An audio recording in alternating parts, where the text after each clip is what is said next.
नमस्कार। জাতির পিতা বঙ্গবন্ধু শেখ মুজিবুর রহমানের 100 বরসতম জন্মজয়ন্তীর ये মহান উপলক্ষে সমগ্র বাংলাদেশকে আপনাদের 130 কোটি ভারতীয় ভাই বন্ধু এর পক্ষ থেকে অনেক অনেক অভিনন্দন এবং शुभकामना। साथियों, शेख हसीना जी ने मुझे इस ऐतिहासिक समारोह का हिस्सा बनाने के लिए व्यक्तिगत तौर पर निमंत्रण दिया था, लेकिन कोरोना वायरस की वजह से ये संभव नहीं हो पाया। फिर शेख हसीना जी ने मुझे एक और विकल्प दिया और इसलिए वीडियो के माध्यम से आपके बीच आने का मुझे अवसर मिला है। साथियों, बंगबंधु शेख मुजीबुर रहमान पिछली सदी के महान व्यक्तित्वों में एक थे। उनका पूरा जीवन हम सभी के लिए बहुत बड़ी प्रेरणा है।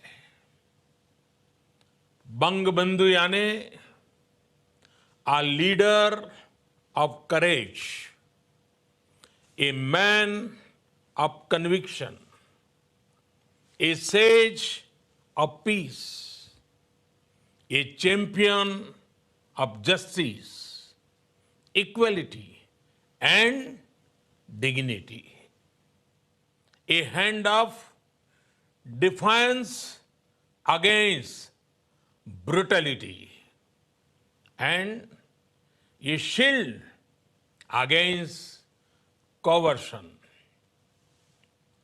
उनके व्यक्तित्व की इन खूबियों ने उस दौर में लाखों लाखों युवाओं को बांग्लादेश की मुक्ति के लिए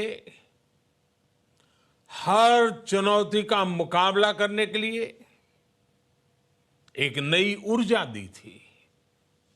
आज मुझे बहुत खुशी होती है जब देखता हूं कि बांग्लादेश के लोग किस तरह दिन रात अपने प्यारे देश को शेख मुजीबुर रहमान के सपनों का सोनार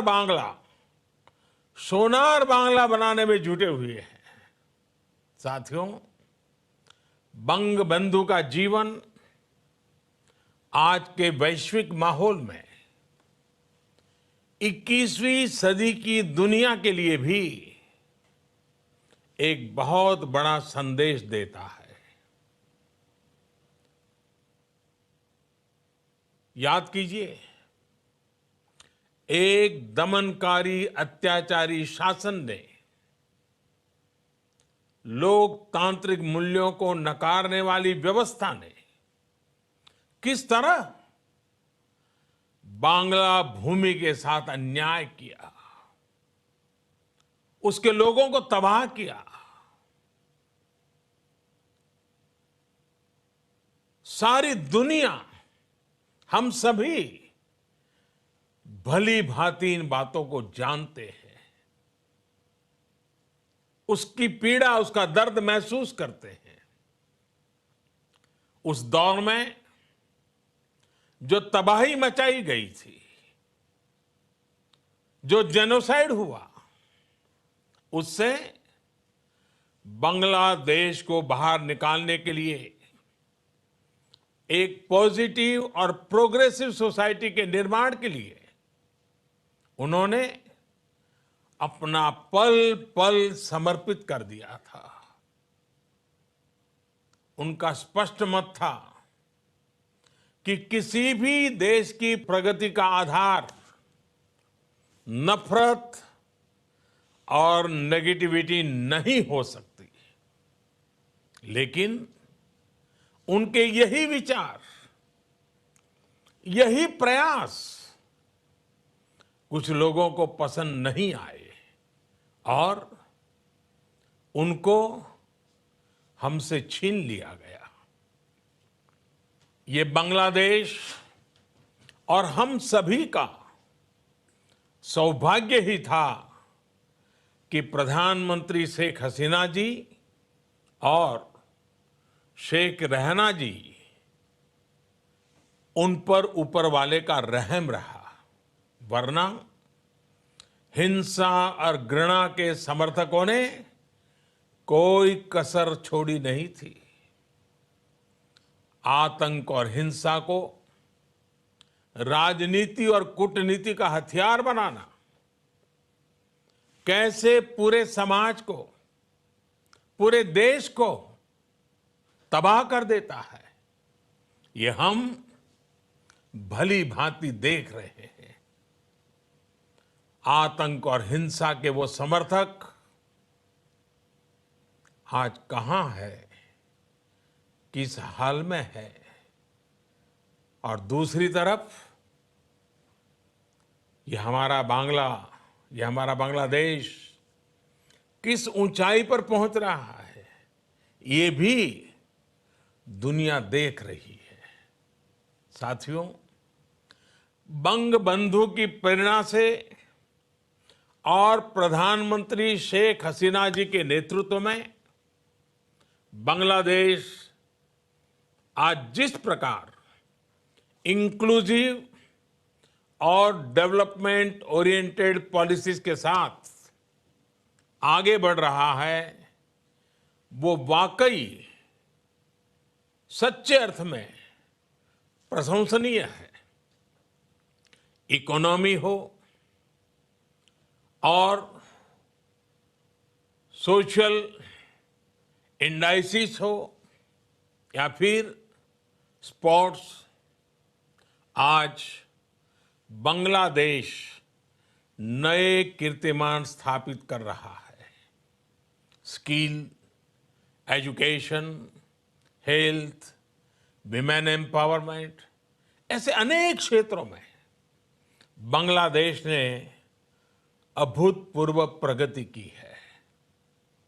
मुझे इस बात की भी खुशी है कि बीते 5-6 वर्षों में भारत और बांग्लादेश ने आपसी रिश्तों का भी सोनाली अध्याय गढ़ा है, अपनी पार्टनरशिप को नई दिशा दी है, नए आयाम दिए हैं। ये हम दोनों देशों में बढ़ता हुआ विश्वास है, जिसके कारण हम दशकों से चले आ रहे लैंड बाउंड्री, मैरीटाइम बाउंड्री, इससे जुड़े कॉम्प्लेक्स मुद्दों को शांति से, पूरी तरह शांति से सुलझाने में सफल रहे हैं। साथियों, बांग्लादेश आज साउथ एशिया में भारत का सबसे बड़ा ट्रेडिंग पार्टनर भी है और सबसे बड़ा डेवलपमेंट पार्टनर भी है। भारत में बनी बिजली से बांग्लादेश के लाखों घर और फैक्ट्रियां रोशन हो रही है। फ्रेंडशिप पाइपलाइन के माध्यम से एक नया डायमेंशन हमारे रिश्तों में जुड़ा है। रोड हो, रेल हो, एयर हो, वाटरवे हो या इंटरनेट, ऐसे अनेक सेक्टर्स में हमारा सहयोग हम दोनों देशों के नागरिकों को और भी ज्यादा कनेक्ट कर रहा है। साथियों, हमारी विरासत टैगोर की है। काजी नजरुल इस्लाम, उस्ताद अलाउद्दीन खान, लालन शाह, जीवानंदा दास और ईश्वर चंद्र विद्यासागर जैसे मनीषियों की है। इस विरासत को बंग बंधु की प्रेरणा, उनकी लेगेसी ने और व्यापकता दी है। उनके आदर्श, उनके मूल्यों से भारत भूमि हमेशा से जुड़ी रही है। भारत और बांग्लादेश के आत्मीय संबंध इस साझा विरासत की मजबूत नींव पर ही गढ़े गए हैं। हमारी यही विरासत, हमारे आत्मीय संबंध, बंग बंधु का दिया मार्ग इस दशक में भी दोनों देशों की पार्टनरशिप, प्रोग्रेस और प्रॉस्पेरिटी का मजबूत आधार है। अगले वर्ष बांग्लादेश की मुक्ति के 50 वर्ष होंगे और उससे अगले वर्ष यानी 2022 में भारत की आजादी के 75 वर्ष होने वाले हैं। मुझे विश्वास है कि ये दोनों पड़ाव भारत बांग्लादेश के विकास को नई ऊंचाई पर पहुंचाने के साथ ही दोनों देशों की मित्रता को भी नई बुलंदी देंगे। एक बार फिर पूरे बांग्लादेश को बंग बंधु शताब्दी वर्ष की शुभकामनाओं के साथ आप सबको नमन करते हुए मैं अपनी बात समाप्त करता हूं। धन्यवाद। जय बांग्ला, जय हिंद।